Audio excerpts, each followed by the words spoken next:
Ugaliing magsarado ng mga pintuan sa inyong bahay. Ilock nyo po palagi ang mga pintuan nyo.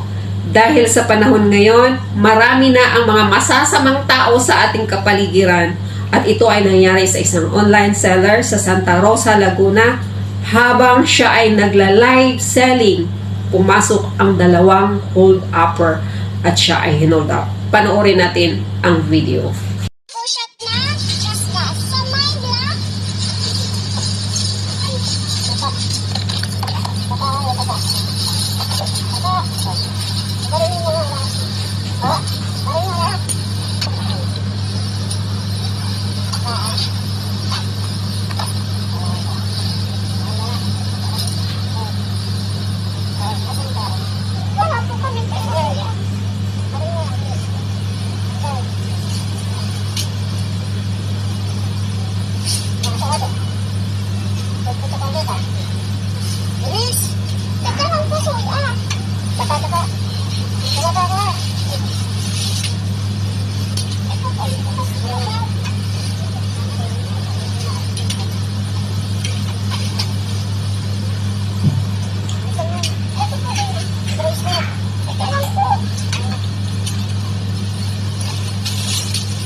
Kuya, hindi ko matanggal doon. Nakaano po sa mga po.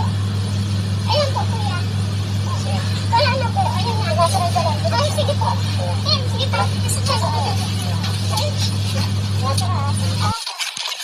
Ito ay nangyari sa Santa Rosa, Laguna. Makikita natin habang nagla-live siya, biglang pumasok ang hold-upper. At maririnig natin yung sinabi na dapa at hiningi yung mga alahas at pera.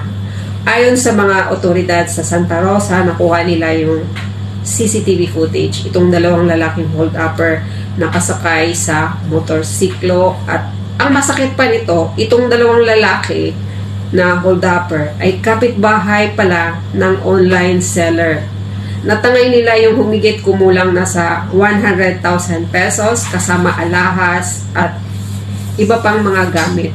Sumuko na itong dalawang lalaking hold-upper habang iniimbestigahan sila sa mga otoridad. Napag-alaman na itong ama ng biktima na ikwento niya umano sa kanilang kapitbahay na malaking tulong sa kanila yung pagla-live selling dahil ito ay nakatulong sa pagbabago ng kanilang buhay. At ayon sa kanya, humigit kumita sila ng 1 milyon at itong 1 milyon nakatago umano sa kanilang bahay.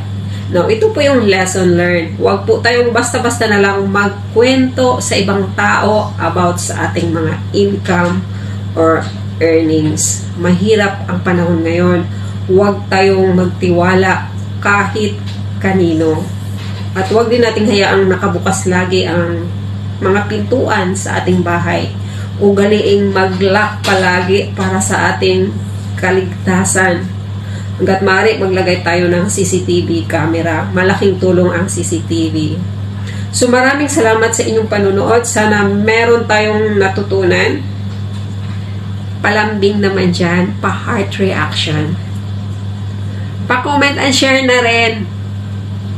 Hanggang sa susunod. God bless.